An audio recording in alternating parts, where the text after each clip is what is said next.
Ajaran wujudiyah itu adalah ajaran yang memandang bahwa yang ada itu hanyalah satu wujud, yaitu wujudnya Tuhan.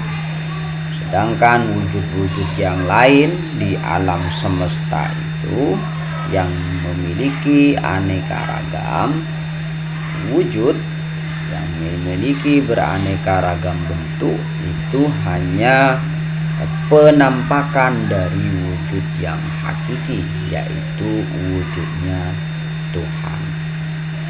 Karena penampakan, karena yang ada hanyalah penampakan, maka pada hakikatnya dia tidak memiliki wujud. Yang ada hanyalah wujud dari yang hakiki itu, yaitu wujud Tuhan. Nah, Syekh Hamzah Fansuri ini di dalam memperjelas atau menggambarkan tentang wujudiyah ini, dia membuat sebuah perumpamaan bahwa wujud Tuhan itu bagaikan lautan dalam yang tidak bergerak, sedangkan alam semesta ini merupakan gelombang lautan wujud Tuhan.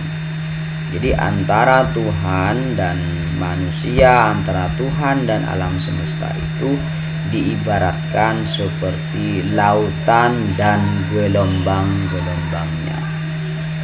Tuhan itu adalah lautan yang dalam, sedangkan gelombangnya itu adalah alam semesta, manusia dan seisinya. Maka adanya gelombang itu disebabkan karena adanya lautan. Kalau tidak ada lautan, maka tidak mungkin ada gelombang. Tidak ada gelombang itu tidak masalah, tetapi yang jelas pasti tetap ada lautan. Jadi adanya gelombang itu disebabkan karena adanya lautan. Adanya manusia, adanya alam semesta itu disebabkan karena adanya Tuhan. Tetapi dalam paham wujudiyah ini bahwa alam semesta dan seisinya itu digambarkan atau dianggap hanya sebagai pancaran. Kalau dalam pahamnya Ibnu Arabi itu pancaran.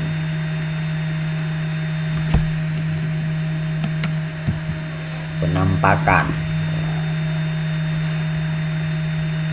Nah, pengaliran dari zat yang mutlak ini diumpamakan geraknya ombak yang menimbulkan uap, asap, dan awan yang kemudian menjadi dunia gejala. Itulah yang disebut dengan ta'ayun dari zat yang la ta'ayun, atau juga disebut dengan tanazul. Jadi proses pengaliran dari Tuhan yang mutlak ini diumpamakan seperti geraknya gelombang yang menimbulkan uap, asap, awan yang kemudian menjadi dunia gejala. Jadi dari wujud Tuhan ke wujud makhluk itu seperti ombak-ombak yang menimbulkan asap, kemudian uap menjadi awan, kemudian turunlah hujan. Itulah gambaran proses dari Tuhan kepada makhluk itu. Namanya itu ta'ayun. Ta'ayun dari zat yang la ta'ayun. Itulah inti dari wujudiyah Syekh Hamzah Fansuri. Terus kemudian di sini ada beberapa pokok ajaran wujudiyahnya Syekh Hamzah Fansuri. Yang pertama, bahwa zat dan wujud Tuhan itu sama dengan zat dan wujud alam. Kemudian tajalli alam dan tajalli zat dan wujud Tuhan pada tataran awal adalah Nur Muhammad, yang pada hakikatnya adalah Nur Tuhan. Jadi proses tajallinya Tuhan, penampakan Tuhan pada alam itu pada mulanya adalah Nur Muhammad. Jadi dari Tuhan menjadi Nur Muhammad, kemudian terbentuklah penampakan-penampakan yang lain melalui proses-proses evolusi yang sangat panjang. Jadi Nur Muhammad itu adalah sumber segala khalqullah, segala ciptaan Tuhan. Khalqullah itu juga zat dan wujud Tuhan.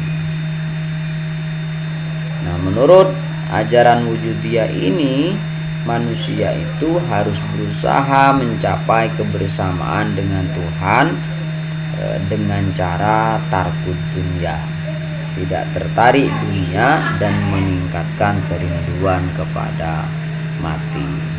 Jadi karena manusia, alam semesta dan seluruh isinya merupakan penampakan dari Tuhan yang itu berasal dari bersumber dari Nur Muhammad, dan Nur Muhammad itu yang tak lain juga adalah zat dan wujud Tuhan, maka manusia itu harus berusaha mencapai kebersamaan dengan Tuhan. Caranya bagaimana? Dengan cara meninggalkan atau tidak tertarik kepada dunia. Bahkan dalam ajaran wujudiyah ini, seseorang itu harus selalu meningkatkan rindu kepada mati. Karena hanya dengan mati, karena mati itu kita sama dengan bahwa kita akan kembali kepada Tuhan itu. Mati itu kembalinya makhluk ciptaan kepada Tuhan. Nah, tetapi dalam proses usaha ini, berusaha untuk mencapai kebersamaan dengan Tuhan itu haruslah dibimbing oleh guru yang berilmu. Jadi tidak bisa dilakukan sendirian, harus ada atau harus melalui bimbingan guru. Nah, manusia yang sudah mencapai kebersamaan dengan Tuhan ini, maka dialah yang disebut dengan manusia yang telah mencapai ma'rifat yang sebenar-benarnya. Ma'rifat yang sebenar-benarnya itu dia yang mencapai taraf fana fillah, mencapai taraf ketiadaan diri. Kalau diri sudah tidak ada, diri merasa tidak ada, maka yang ada hanyalah Tuhan sebagai muasal dari segala sesuatu yang ada. Nah, dampak ajaran wujudiyah ini dianggap sebagai kaum panteis, menyimpang dan sesat dari Islam yang sebenarnya. Jadi ajaran wujudiyah ini banyak ditentang oleh ulama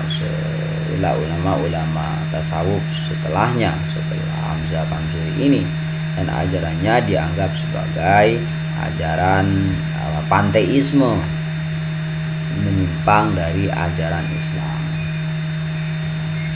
terus dianggap bid'ah dan sesat, bertentangan dengan ajaran sufi yang beraliran Sunni.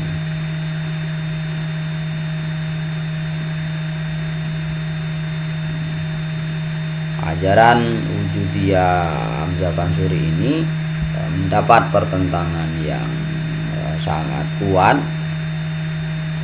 itu terutama dari Nuruddin Ar-Raniri.